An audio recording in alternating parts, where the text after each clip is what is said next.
Esperar só mais um pouquinho para ver se chega mais gente, tá? Bom dia.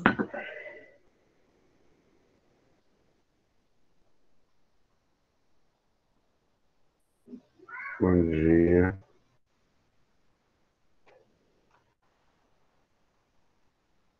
Dez e 10 a gente começa.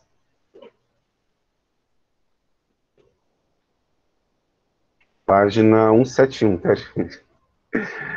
Vai começar o conteúdo de ditadura militar, página 171. Quis o universo, quis os deuses da ciência, que para marcar o início aí do estudo da ditadura militar, a página é 171.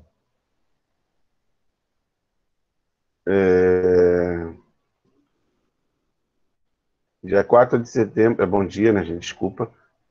Bom dia para todas e todos. 4 de setembro de 2020, aula de história no ano do GPI. Nós vimos aí anteriormente a esse conteúdo os governos populistas, né? Começando lá no Vargas com a Revolução Constitucionalista, passando pela ditadura do Estado Novo, né? A aproximação de Getúlio Vargas com o nazifascismo, Qual é o mesmo, seu professor, a afastamento por página? conta da 171. Página 171, o início aí da ditadura civil-militar, né? Então a gente passou aí pelos governos, o período ditatorial do Vargas, pós Segunda Guerra, nós vimos o período democrático do Vargas por conta da pressão da política externa. Isso é muito importante que vocês não esqueçam. Por que que o Vargas, ele, digamos, cede para mostrar que estava afinado e alinhado com os Estados Unidos? Ele quebra essa questão da ditadura do Estado Novo getulista, porque ele coloca o Brasil alinhado aos aliados na Segunda Guerra Mundial. E a Segunda Guerra foi marcada, né, pela luta do mundo livre contra o totalitarismo de direita do nazifascismo, aí liderado pela Alemanha e pela Itália, apoiado pelo imperialismo japonês. Depois do Getúlio, tivemos alguns governos que a gente tentou ver aí semana passada, ou ontem, não lembro, não, na terça-feira, né, nós vimos o JK, nós vimos o Jânio, nós vimos o período relâmpago do Tancredo Neves como primeiro-ministro, vimos aí a esquizofrenia, né, do Jânio Quadros, que eu fiz até uma analogia com o atual presidente e tentei mostrar para vocês as particularidades de algumas posturas e até decisões muito parecidas entre esses dois governos. Jânio Quadros fez uma leitura muito equivocada da política nacional, acreditando que ele tinha um alcance que ele não tinha, né? E renunciou acreditando que o povo iria para as ruas para pedir a sua volta. O que o Jânio Quadros conseguiu? O Jânio Quadros conseguiu foi mergulhar o Brasil numa das maiores crises democráticas, né? É claro que história, a gente não analisa culpa, mas responsabilidades. E acabou, filho? Que bom. Agora, deixa eu ver. Agora tem que colar tudo nos cadernos. Desculpa, gente, rapidinho. Escreve seu nome em todas as folhinhas, tá? Não, já fiz em 5. A senhora não saber que é a minha Vai colar no caderno, né? Então tá bom, separa lá. Foi mal, gente. O que eu tava falando? Poxa vida.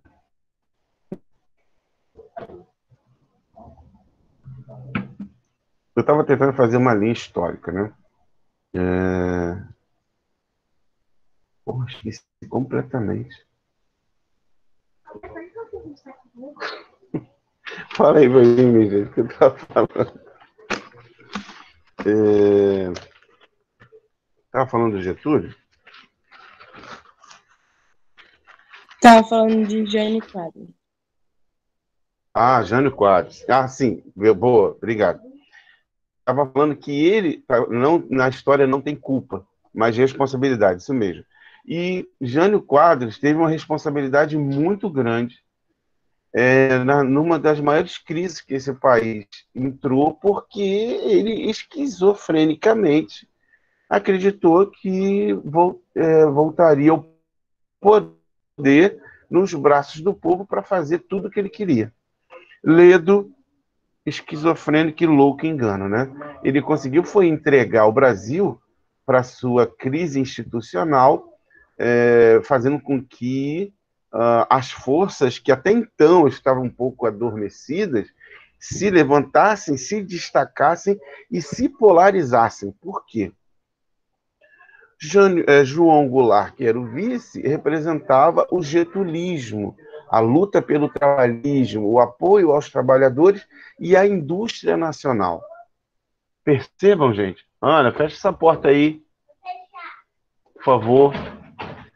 Percebam que Getúlio consegue colocar no mesmo lado capitalistas brasileiros, indústria nacional e trabalhadores. E do outro lado, tinha o capital externo, capitalismo internacional, que queria o petróleo brasileiro, os metais preciosos, queriam explorar o Brasil. Então, era um jogo de interesses entre aqueles que eram nacionalistas, mesmo de direita e esquerda juntos, contra uma ameaça externa. O Jânio Quadros consegue fazer com que isso fique mais exposto ainda. Por quê?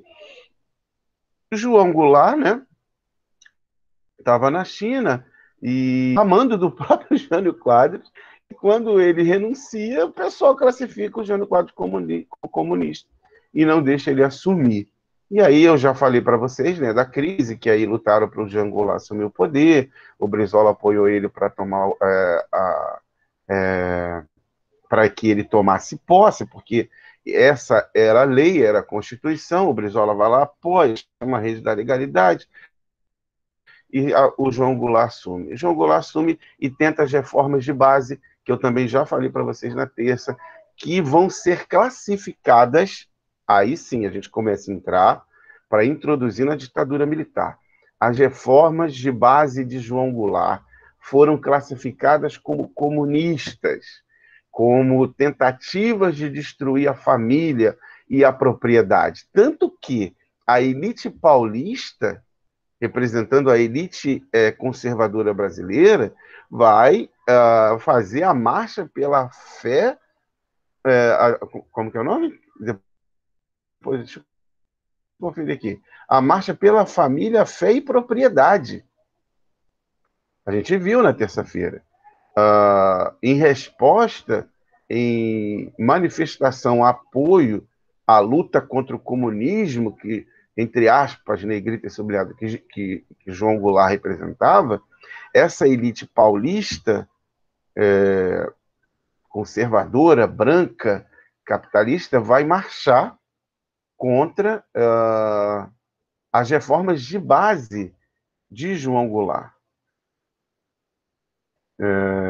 Então, o Jânio Quadros, ele é responsável por essa polarização, porque ele entregou e jogou o Brasil nessa crise institucional. Qual foi o resultado disso, gente? O resultado disso foi essa elite nacional, branca, conservadora, cristã, ela se aliou ao capital internacional e aos governos internacionais que viam uma ameaça socialista no Brasil para derrubar o governo João Goulart. É por isso que hoje, de um tempo para cá, nós não chamamos só de ditadura militar, nós chamamos de ditadura cívico-militar, porque os militares não chegaram ao poder, não tomaram o poder, não deram um golpe de Estado, pura e simplesmente por vontade ou por determinação dos próprios militares. Os militares encontraram nessas elites conservadoras, brancas e cristãs, apoio para colocar em prática seu projeto de poder que visava afastar qualquer possibilidade de um Brasil que fosse socialista, segundo a interpretação deles. Por que eu falo segundo a interpretação deles?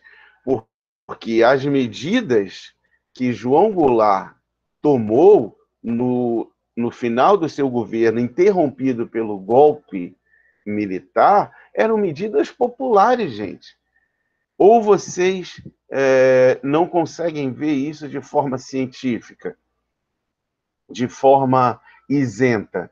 Eu digo para vocês, gente, eu estou aqui para vocês, 4 de setembro, dando aula de História para o 9º ano do GPI. Aqui eu sou professor, aqui eu sou cientista, eu sou pesquisador, historiador. Eu tenho toda a minha atuação político-partidária fora da sala de aula. Mas eu consigo enxergar o que são erros da esquerda, o que são erros da direita. Eu consigo fazer uma avaliação e ter meia-culpa em todos os problemas que tivemos durante esse processo político brasileiro. Agora, o que a gente não pode em sala de aula, onde se produz ciência, se faz ciência e produz conhecimento, é a gente ser tendencioso. A gente não pode fazer isso. Por mais que eu tenha clareza em minhas convicções, lá fora, eu falo lá fora porque é como se a gente estivesse em sala de aula. Né? Lá fora, aqui eu tenho muita clareza do que eu faço enquanto educador. E eu não tenho problema nenhum em dizer para vocês que tudo que João Goulart queria fazer era exclusivamente beneficiar a população mais pobre. Agora, se dividir terras, se lutar contra capital estrangeiro, se querer levar pobres para a universidade, se aumentar salário mínimo, se limitar lucros de empresas multinacionais é comunismo, não tem como discordar disso, gente. Se as pessoas querem classificar isso como comunismo, elas façam. Mas a verdade é, o governo João Goulart foi, junto com Getúlio Vargas, os governos mais populares da história do Brasil e que fizeram mais para o povo brasileiro. Ah, professor, mas o Getúlio ele flertou com o fascismo, verdade. Ele flertou com o fascismo até com o nazismo. Ele cometeu atrocidades. Isso é um fato. A gente não pode perder isso de vista. Mas ele conseguiu também tomar decisões e fazer coisas que nenhum outro presidente fez na história do Brasil. E a gente vai ver isso depois, na era Lula, na era Dilma também. E a gente vai ver também no governo Itamar Franco, que foi quem fez o real, que não foi o Fernando Henrique, como ele gosta de dizer. A gente vai ver no governo Fernando Henrique o que teve de bom e o que teve de ruim, porque a gente tem que ter compromisso com a história. Aqui a gente não tem que ter compromisso com A ou com B. Quer defender alguém? Quer defender algum sistema? Defende lá fora, tem os partidos, tem eleição e tudo mais. Mas aqui, gente, é ciência, é história. E eu posso dizer para vocês, João Goulart não tinha absolutamente nada de comunista. Ele era um grande fazendeiro, proprietário de terra, extremamente preocupado com o país, um estadista e nacionalista. Essa é a classificação histórica que a gente pode dar para o João Goulart. A esquizofrenia tomada, coletiva, propagandeada pela elite nacional branca e cristã, que morria de medo de fazer com que as classes populares se emancipassem, é que fazia com que as pessoas acreditassem que João Goulart era uma ameaça comunista. Tá claro, gente, o que eu estou falando para vocês?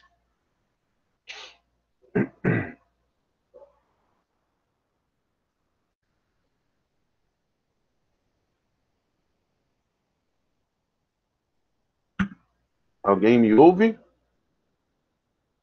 Se vocês não conseguirem entender o que eu estou tentando esquecer antes, para a gente entrar na ditadura militar, na ditadura cívico-militar, para a gente entender que o que levou o Brasil a esse período não foi só os militares, havia uma sustentação civil para que os militares dessem um golpe de Estado e tirassem João Goulart com o argumento de que ele era uma ameaça comunista. E você não pode, você pode até não gostar das coisas que João Goulart fez, né? E depois a gente vai ver até no período mais contemporâneo nosso, que era Lula e Dilma. Você pode até não gostar do Lula e da Dilma, mas você não pode mentir, dizer que não aconteceu, que eles não fizeram algo. A gente tem que avaliar de todas as perspectivas. Então, a gente tem que avaliar e saber que essa elite nacional, junto com o capital estrangeiro nacional, que foi atingido por João Goulart, se articularam e os militares foram marionetes usadas para que esses interesses fossem colocados em prática. Vocês acreditam, gente, que a minha geração, né, a minha mãe já chegou a falar um pouco disso, talvez ela nem se lembre, mas chamava o golpe militar de 64 de revolução. Não foi revolução, gente, foi um golpe militar apoiado pelos civis para tirar um presidente eleito. Essa é a verdade. E não foi um período de governos militares, não. Foi um período de ditadura militar. Ela começa cívico-militar e, aos poucos, ela vai perdendo o apoio da sociedade civil, porque essas pessoas, parte delas acreditavam que os militares impediriam essa ameaça comunista e depois eles convocariam para eleições e livrassem o Brasil dessa ameaça. Ledo, engano. Os militares deram um golpe, tomaram o poder e começaram uma ditadura sanguinária, sangrenta, baseada na tortura, no assassinato, no extermínio de todos aqueles que ousavam se levantar contra a ditadura. Inicialmente, aí eu já estou na página 171, né, gente? Ainda só para fazer uma referência. Inicialmente, nós tivemos a junta militar, né, que governou o Brasil, com o brigadeiro Francisco de Assis, Correia e Melo, e o Augusto Rademacher, né, engraçado o nome, né? E o general Costa e Silva, que depois veio assumir mais tarde. Mas vamos ficar aí nesse período aí, já pós esse golpe militar. Então, gente, não adianta ter revisionismo histórico tendencioso de direita para passar pano para termos usados. Não existe isso. Foi uma ditadura militar iniciada com um golpe, com apoio de parte da sociedade civil, com apoio de interesses externos. Uma sociedade civil conservadora, branca e cristã, apoiada pelo capital estrangeiro, e tendo os militares como marionetes para fazer com que esse interesse fosse colocado em prática. O que esse capital estrangeiro e essa elite nacional não contavam é que os militares gostaram do poder. E eles não abriram mão tão cedo desse poder. Para eles se manterem, o que eles fizeram? Eles começaram a implementar a política de anulação da oposição de qualquer pessoa que fosse ligada a essa ameaça comunista que eles desenhavam, né? No dia, aí na página 171 ainda, nós temos aí o ato institucional, o AI-1, né, que no dia 9 de abril de 1964, ele estabeleceu a eleição indireta do presidente da República, o direito de cassar mandatos, suspender direitos políticos, decretar estado de sítio sem autorização do Congresso, além de suspender por 6 meses as garantias constitucionais, gente. Sabe o que é isso, gente? Suspender durante 6 meses por garantias constitucionais? É como se você não tivesse ninguém mais a recorrer juridicamente. Vocês estão entendendo, gente, o que eu estou falando? Vocês estão entendendo? Alguém pensa em fazer direito aí do 9º ano? Algum de vocês pensa em fazer direito? Se tem alguém que pensa em fazer direito, presta atenção nisso daí. 6 meses não tinha garantia constitucional nenhuma. Nenhuma. Sabe o que significa, Ana? 6 meses é como se só os militares prendessem, julgassem, determinassem, decretassem todas as penas. Gente, olha que loucura. Se você fosse preso, você não tinha como recorrer.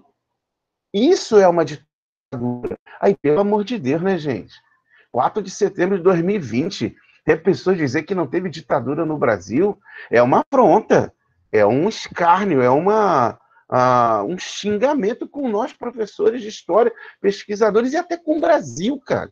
Porque é desrespeitar as vítimas que foram massacradas, torturadas, assassinadas, mutiladas, que a ditadura militar cometeu. 6 meses. 6 meses sem garantias constitucionais, cara. Fora toda a atrocidade que os militares cometiam para controlar.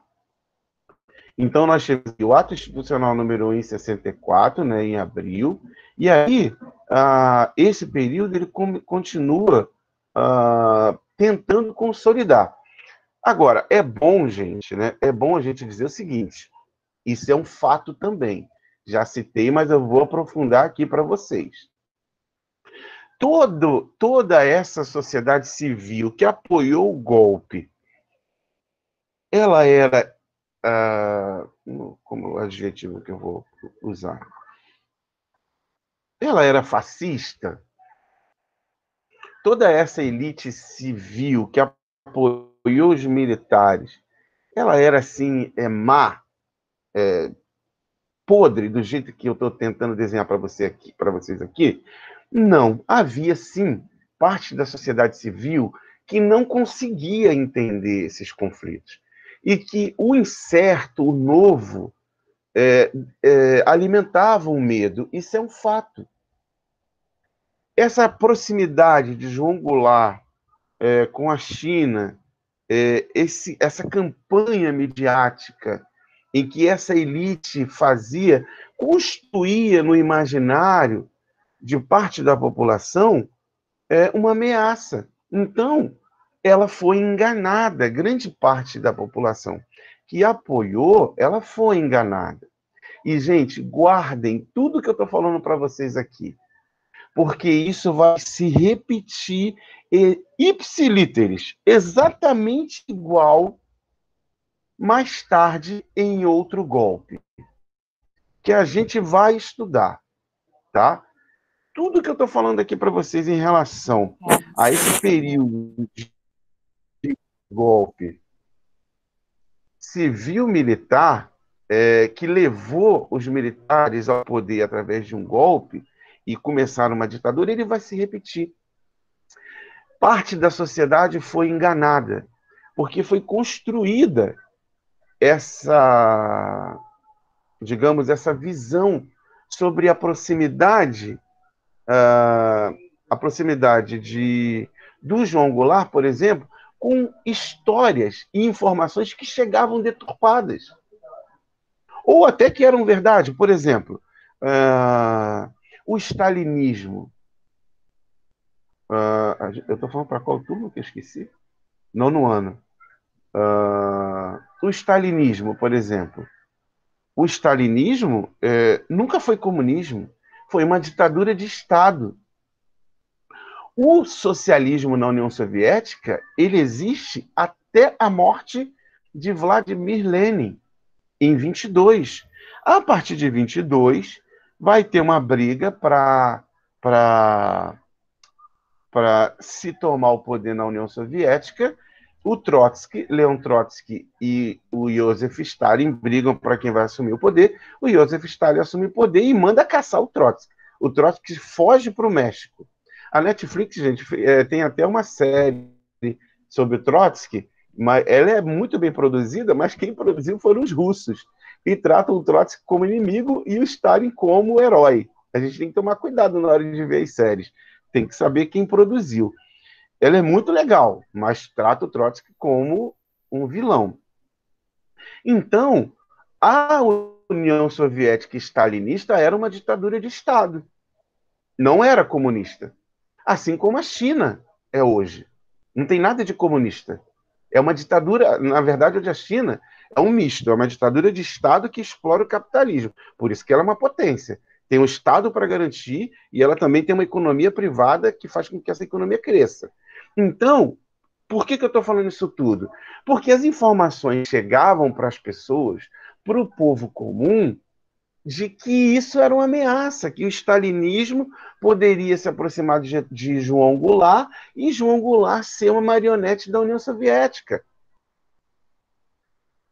História não é feita de si, mas isso poderia acontecer. E olha que eu sou um janguista, digamos assim, na história. Eu defendo muito o legado de João Goulart. Mas poderia acontecer por uma pressão de querer se afastar dos Estados Unidos e se aproximar da União Soviética. Agora, que não havia essa esquizofrenia que ia acabar com a propriedade privada, ia trocar o verde e amarelo da bandeira pelo vermelho, que ia proibir as religiões. Isso não aconteceu nos países de influência e hegemonia, nesses países que sofreram influência da hegemonia soviética. Eles tinham relação, mas isso não acontecia. Mas, gente, é muito importante fazer essa análise, de tentar perceber que esse apoio cívico-militar, ele não era homogêneo, ele não era igual. Havia um grau de heterogeneia aí, de diferença entre essa base civil que dava respaldo a esse início de ditadura militar, que começou através do golpe apoiado por grande parte dessa sociedade e, claro, apoiado pelos Estados Unidos, tá? É um fato comprovado até pelo próprio governo americano, gente, que os americanos mandaram para cá, para a costa brasileira, 2 porta-aviões, caso os militares falhassem, tá? Caso os militares falhassem e precisassem de apoio, havia 2 porta-aviões americanos na costa, um no litoral do Rio e outro no litoral de São Paulo, e se encaminhavam para o Rio Grande do Sul, porque o Rio Grande do Sul era controlado pelo Brizola e o Jango poderia ter apoio dos militares lá. Ah, gente, um detalhe que eu não falei, né? Porra, difícil de sair dessa fase para avançar, mas é importante. João Goulart não quis colocar as tropas que estavam apoiando ele para lutar contra os militares que fizeram o motim. Porque era um motim, gente. É um golpe. Quando você tem uma autoridade constituída, os militares têm que obedecer essa autoridade constituída. Se eles não obedecem, é um motim, é um golpe.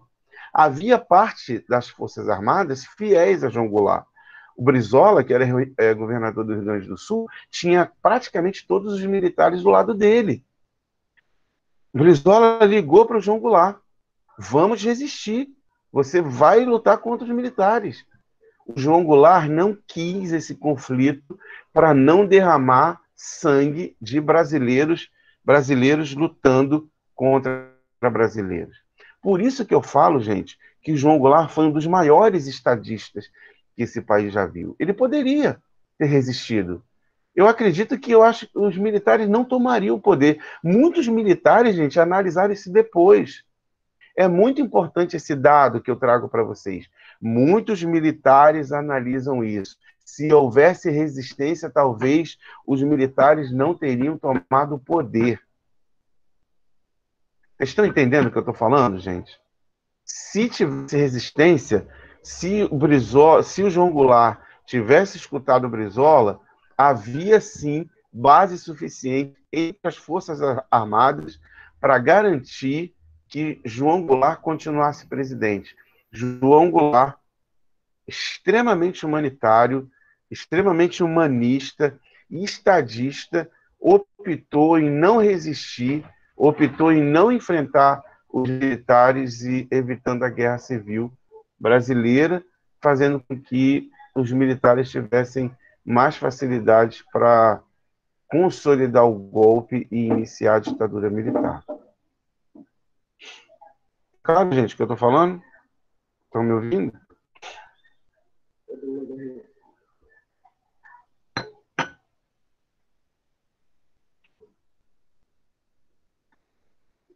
Fala aí, gente.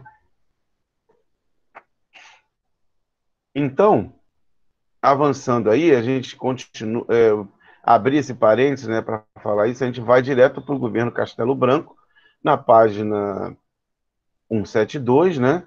A gente já está numa ditadura militar, direitos constitucionais suspensos durante 6 meses, já temos aí a perseguição a tudo que é vermelho, e aí, gente, tudo que é vermelho faz referência aos socialistas, trabalhistas, qualquer coisa que indicasse ligação com a esquerda foi perseguido, foi exilado, quem conseguiu exílio foi para fora do Brasil, né? Nessa época, Fernando Henrique eu acho que ele já era professor universitário, nessa época ele foi para a Inglaterra, vários artistas ligados à esquerda, né, que apoiavam a esquerda, procuraram exílio em outros países, artistas, professores. Pessoal, para vocês terem ideia de como que esse período foi tenebroso, de como que isso foi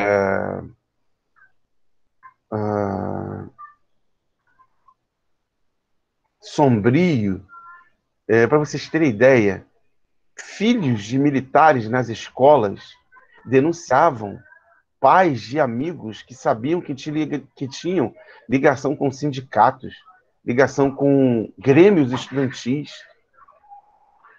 Foi um período, gente, assim, que os militares destruíram todo tipo de relação, né? As pessoas deduravam umas com as outras. Eu fiz uma pesquisa há um tempo atrás de bairro, né, em outra escola. Eu iria fazer com vocês esse ano também, né? Lembra do início do ano que eu tentei fazer? E a gente entrevistou algumas pessoas. E uma pessoa que a gente entrevistou, ele falava que esse período era assim, era comunista e golpista. A divisão era essa. Quem apoiava os militares era golpista, era dedo duro. Então era um clima horrível. Era um clima horrível por tudo que os militares já tinham começado a fazer, né, de pessoas que sumiam, desapareciam do nada sem deixar rastro, de pessoas que ninguém mais perguntava porque ninguém podia perguntar, ninguém podia questionar. Então, foi um período que destruiu o psicológico, o físico, o político, né, do Brasil. Passado, então, o período o Ulisses Guimarães, gente, não sei se vocês já viram isso, na época ele era presidente do Congresso, ele chamou a junta militar de os Três Patetas. Então, assim, essa classe política que lutava contra os militares não acreditavam que esse período ele fosse ficar tão sanguinário. Eles acreditavam que os militares assim tomariam o poder e tal, daqui a pouco davam uma mansada na ameaça comunista e depois passariam para a democracia. Então, quando Ulisses Guimarães chamou a junta militar de os Três Patetas, tinha um pouco desse sentimento. de que assim, daqui a pouco esse pessoal passa, os militares voltam para os quartéis e a sociedade assume o país. Só que não aconteceu isso, né? Vem o Castelo Branco, né? Ele assume em 15 de abril de 64 e ele dá seguimento a esse processo de endurecimento da ditadura. Já não tem direitos constitucionais, o presidente já não é mais eleito diretamente, e vem o AI-3. No final aí da página 172, vocês têm aí o AI-3, de 1966, que estabelecia eleições indiretas para governadores e prefeitos das capitais. Ou seja, a ditadura está ficando cada vez mais dura. Em 66 foi decretado, aí, página 173, em 66 foi decretado o AI-4, determinando a elaboração de uma nova Constituição que institucionalizasse os princípios do governo militar. Ela foi promulgada em 67 e apresentou as seguintes mudanças em relação à Constituição anterior. Aumento dos poderes da União, perda da autonomia dos estados e municípios, ampliação dos poderes da justiça militar, eleições indiretas para presidente e maior controle do executivo sobre o legislativo. Gente, esse segundo aí, perda da autonomia de estados e municípios, foi conquistada onde? Foi conquistada lá no período regencial do Brasil, em que Dom Pedro II era moleque, tinha os 3 regentes para controlar o Brasil, e as províncias, que ainda eram províncias, lutavam para ter autonomia em relação ao governo central. Essas províncias conseguiram essa relativa autonomia e os municípios também, tá? Então a gente tem aí um período que digamos assim, está no meio entre esse período regencial e o período que a gente vive hoje. Por quê? São os dois períodos que esse princípio de federação faz com que exista o governo central, mas os estados e os municípios tenham relativa autonomia. Os militares acabaram com isso, né? Através aí do ato institucional número 4, tá? Tá claro, gente? Estou indo muito rápido? Tá claro o que eu estou falando? Vocês estão conseguindo acompanhar? Fala comigo.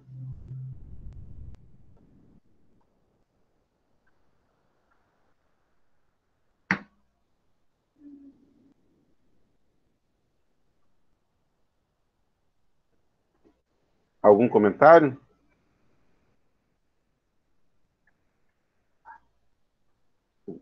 O que é clara e salgada? Peraí, deixa eu voltar aqui.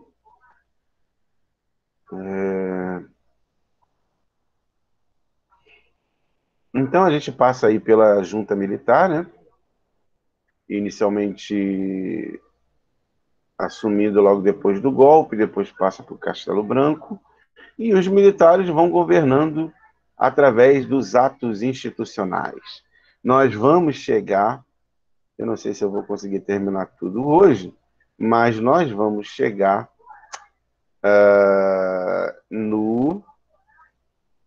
no ato institucional número 5 daqui a pouco, mas antes disso a gente vai ver o Costa e Silva, né, que fez parte aí inicialmente da junta militar. Mas antes, eu também, o que eu ia falar? Ainda tinha uma parada importante. No ato institucional número 4, e também no número 1 e no número 4, falavam do controle da imprensa, tá, gente? Isso é algo também muito importante para a gente falar nesse período. Por quê? Eu faço um desafio a vocês. Não vou colocar como trabalho, mas vou colocar como uma sugestão, um desafio. Perguntar para as pessoas com 60 anos, sem você falar absolutamente nada da ditadura. Fulano, você acha que... Não fala ditadura, não. Pergunta assim, fulano, você acha que durante o governo dos militares O Brasil foi melhor do que hoje? Sabe o que as pessoas vão responder para vocês? Muito bom. Era muito bom para todo mundo, não tinha essa algazarra, as pessoas tinham que trabalhar, elas não podiam ficar vagabundeando na rua, o Brasil vivia muito bem, fomos campeões da Copa do Mundo em 70, era uma maravilha. O período dos governos militares era muito bom. A pessoa tem culpa de pensar dessa forma? Não. Sabe por quê? Porque durante o período da ditadura militar, a imprensa, os meios de comunicação eram controladas pelos militares e as pessoas só sabiam aquilo que os militares queriam que elas soubessem. Então, essas pessoas, hoje com 60, na década de 60, elas deviam ter quantos anos? Me ajuda aí, gente. Elas têm 60 hoje. Devia ter 10, 15, né? Por aí. Eram bem jovens.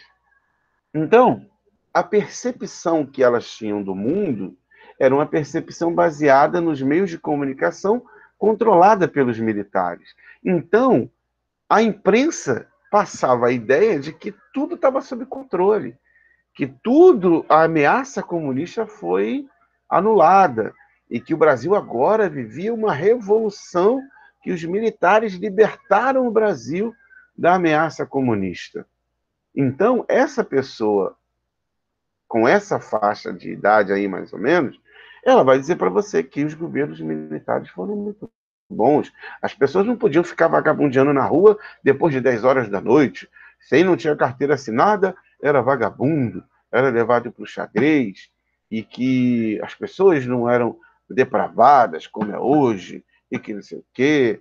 Os militares... Ah, gente, tem um detalhe aí triste, que eu vou chegar agora. Um detalhe muito triste. Os militares, os governos militares, né? O início da ditadura militar teve apoio incondicional da cristandade. Né? Porque a ameaça comunista ia acabar com a religião, ia acabar com as igrejas, ia fechar todas as religiões, ia acabar com a possibilidade da sociedade cristã branca, conservadora e capitalista continuar cultuando ao Deus dinheiro, ou ao Deus que eles acreditam.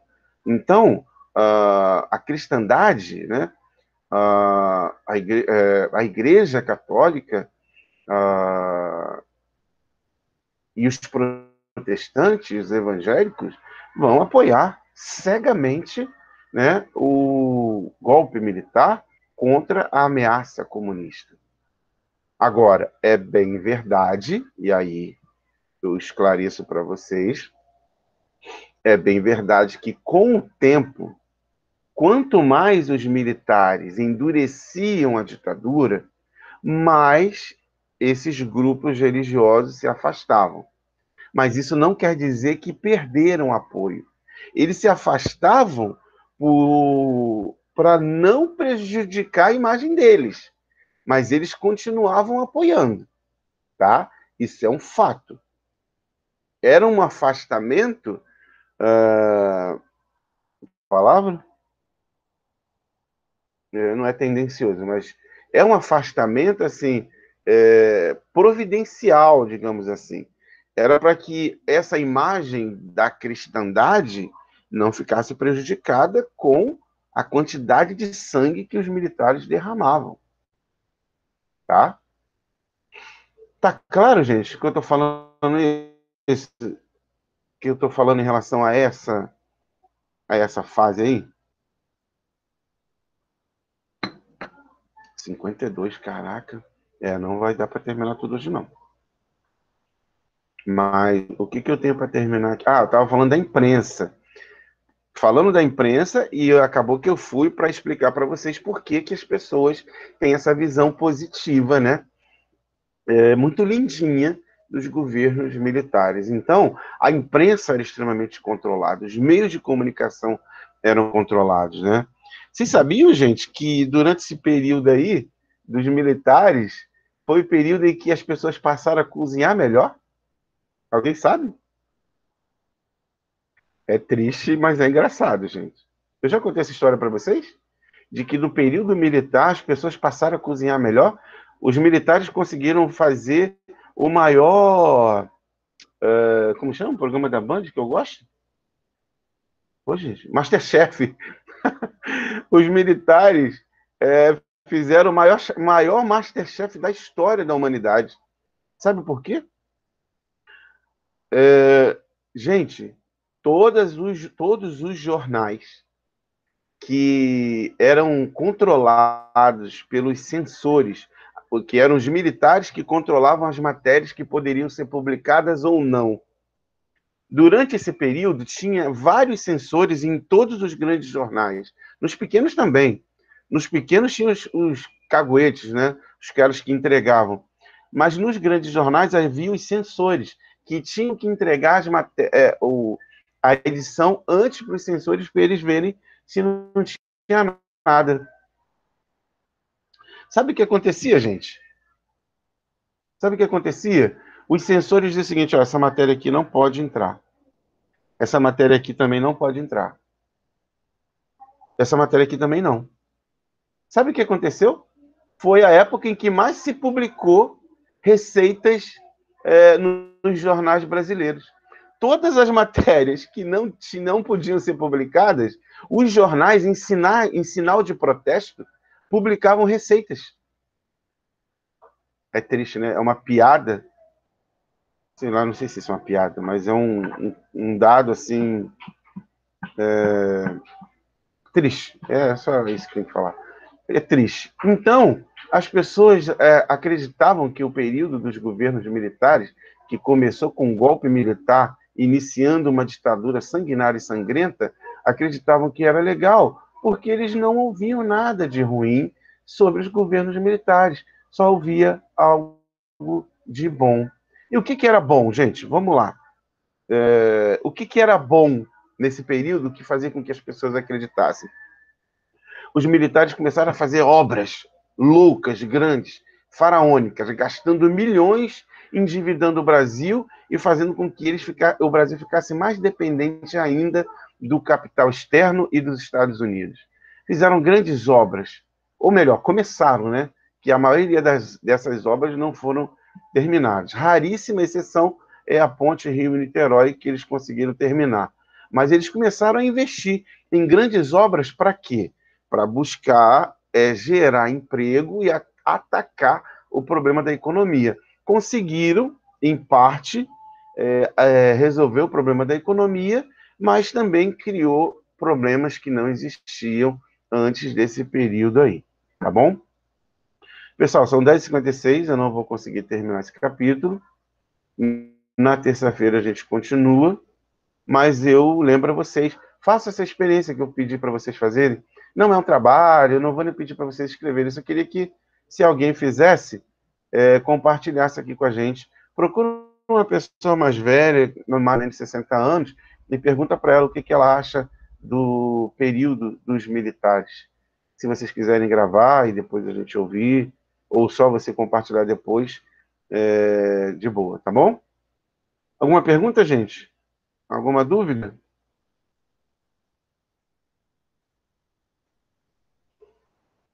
Fala comigo aí.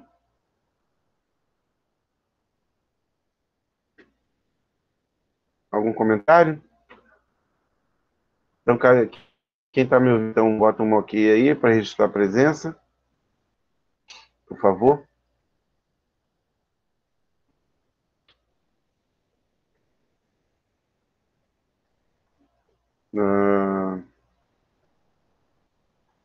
Então tá bom, gente.